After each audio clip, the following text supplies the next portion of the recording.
Hello again everyone, sorry I haven't uploaded in a millennia. I was running a bit dry on ideas and I couldn't think of one that would really stick.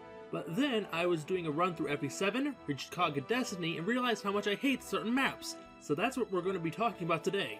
But before we dive right into the shit, I'm going to set a few ground rules. Firstly, I'm not going to be using any maps from FE1, 2, 3, Awakening, Fates, or 3 Houses. I haven't played the first 3, I don't enjoy playing Awakening or Fates enough to actually learn about their maps, and at the time of writing this, I've only completed the Verdant Wind route of 3 Houses, so I can't make proper judgment.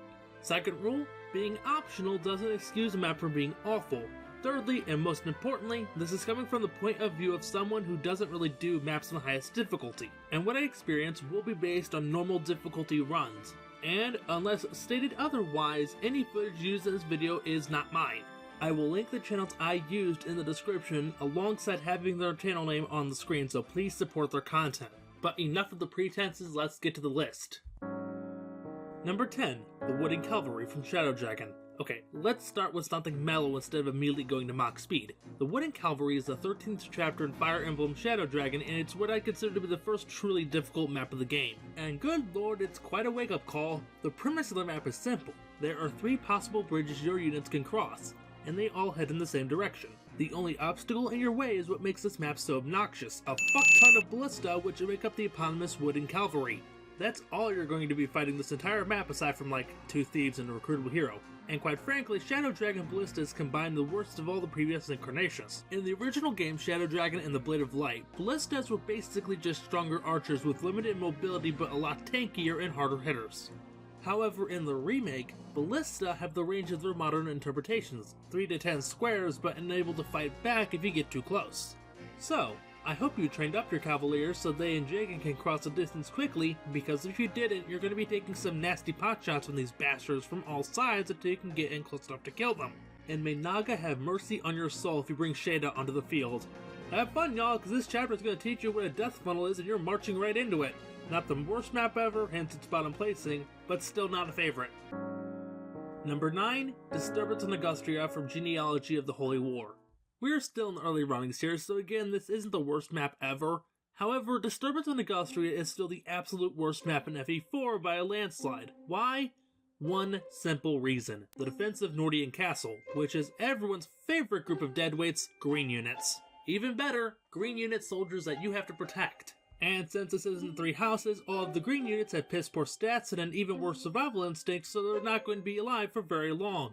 Oh, but you get a cool item called a Night Ring if you defend all of them, so you actually have a reason to protect them. Groovy. So now you're either going to be resetting every time one of the AI-controlled soldiers bites the dust, or suck it up and accept the ring isn't worth it. Did you fuck up at the last second? Too bad, try again.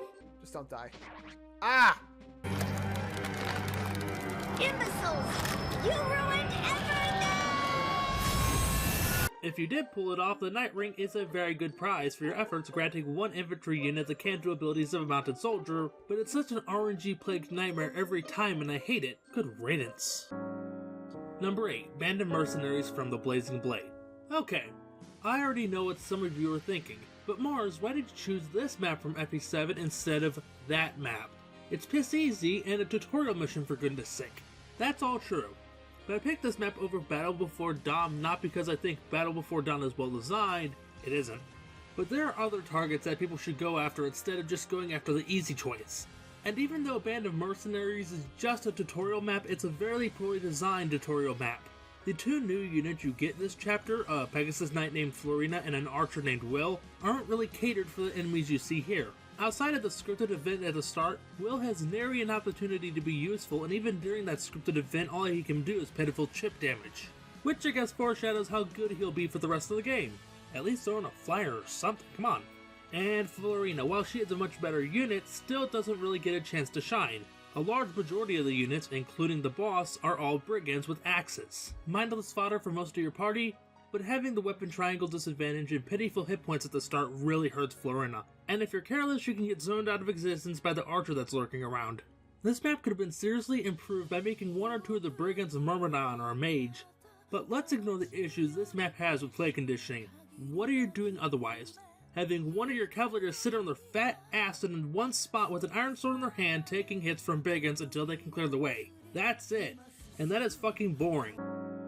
Number 7. Strange Lands from Path of Radiance. Jumping from boring to frustrating, Strange Lands is one of those dreaded maps where the developers thought they had a fun new gimmick for a map, but it falls flat in its face. On paper, the map sounds decent. You need to ascend up a large mountain and kill every enemy on the map. Simple, easy to understand. Except that's not the whole picture, because these assholes are pushing rocks down the slopes of the mountain at you. And these rocks sting, because they deal a flat 10 damage to any unit they hit. And these boulders don't travel in a straight line down, but instead down the path you need to use to get up the mountain in the first place. So you need to think 4 steps ahead of the most dangerous enemy of all, a bunch of big rocks. If there's any compensation, is that your flyers can go around killing the soldiers that are pushing the boulders down the mountain, but there's no way they can get every single one in time. And yes, it is very much a possibility for your units to survive an onslaught of enemies' attacks, only to get smacked by a rock and die immediately. So what should be an okay map is ruined by the addition of constantly having to worry about taking very nasty chip damage, and I hate every second. Number 6. Dark Pontifex from Shadow Dragon. Back to Shadow Dragon once again, and this time it's a map that I actually despise. After dragging down the Dark Wizard Garnoth in the desert country of Kadin, Marthan's army must take him out using the mighty Starlight Tome. However, the fight through the temple he's holed up in is incredibly frustrating to cut through. There are magic users out the ass, and if this were any other Fire Emblem game except Gaiden, I guess, this wouldn't be an issue. But this is Shadow Dragon, and Shadow Dragon is quite stingy with resistance level ups for anyone who isn't a caster, and even those are still rare. But it gets worse. These aren't just normal casters, as there are several of these bastards who use the Swarm Tome, a long-range spell that can and will eat through your hit points like nothing else. And unlike the boulders from Strange Lands or the ballista from the Wooden Cavalry, you can't send in your flyers to move in quickly and take these guys out, because the way the map is designed, the only way to reach the casters is to maneuver up the tower through a straight, narrow hallway, while being bombarded from afar. And then you have the issue of dealing with Garnoth, the Dark Pontifex himself.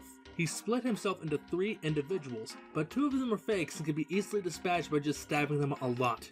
However, don't underestimate any of the trio, because Garnoth's and HOOOH Tome can pack a nasty punch. After the clones have been dispatched and taken care of, that just leaves the real Garnoth to kill. The real Garnoth can only be damaged by Starlight, as his own magic protects him from all other forms of harm. So, I hope you didn't bench your magic users, that they didn't get RNG screwed, or that they're even alive at all, because if they aren't strong enough to kill Garnoth, you're fucked and not getting the real Falchion. What a lovely kick in the teeth. Number 5. Just Cause from Radiant Dawn.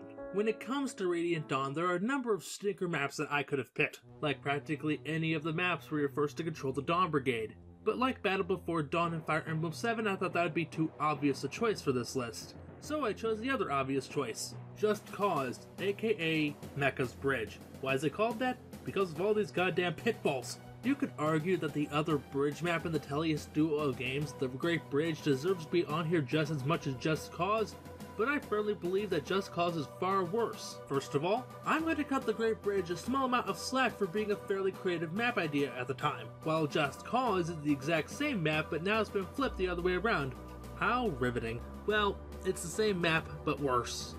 Not only did they retain the pitfalls that stop your units in their tracks, but you also have to keep a bunch of green units alive as well. So if that bird-brained Tabarn decides to attack the bosses of the map for whatever reason, he'll be taking a crossbow to the face and you'll be starting the map all over again. Sure, you have access to more flyers this time around, but both the ones you get on this map are absolutely horrible, and even if they weren't, any map that makes you lose an hour of progress due to factors out of your control is a fucking 0-star map if you ask me. Number 4, Nui Baba's Abode from Shadows of Valentia. Okay, now we're getting into the real nasty maps. From here on out, we are tackling maps that I actively despise having to complete, and there's no better place to start than with Nui Baba's Abode. Gaiden and its remake Shadows of Valentia get a lot of flack for bad map design, and good lord, this sure doesn't help. The premise of this map is you need to send your army around the manor that Nui Baba is camping out in and attack her goon squad from the back. Except, not only are you forced to fend off attacks from an endlessly spawning swarm of gargoyles, a breed of terror that doesn't hit for a lot of damage but are obnoxiously fast, accurate, and mobile, that the cantor hanging out at Nui Baba's place summons until you can kill him dead, Nuibaba herself has a nasty trick up her sleeve, an incredibly powerful long range and fairly accurate by guidance standards at least at 70% chance to hit, spell called Medusa that will either reduce the target's hit points to 1 or kill them instantly if they're already at 1 hit point. Of course, the bigger worry she causes is leaving your severely weakened units to get picked off by the previously mentioned gargoyles. Not even your hardiest unit is safe because in Shadows of Valentia every attack deals at least 1 point of damage. But hey, you have Pegasus Knights who can fly over there and deal with the Cantor or even Nuibaba herself. Except, surprise motherfucker, they aren't even the biggest threat to your army. That would be the goddamn Dread Fighters. These are the promoted class of mercenaries in this game, and good lord do they earn their name. Not only do they hit hard and fast, unlike most physical fighters, they have an uncomfortably high magic resistance, so putting any casters within their range is a death sentence. I honestly can't believe there are 3 maps worse than this unit grinder. Number 3, Arcadia from Sword of Seals.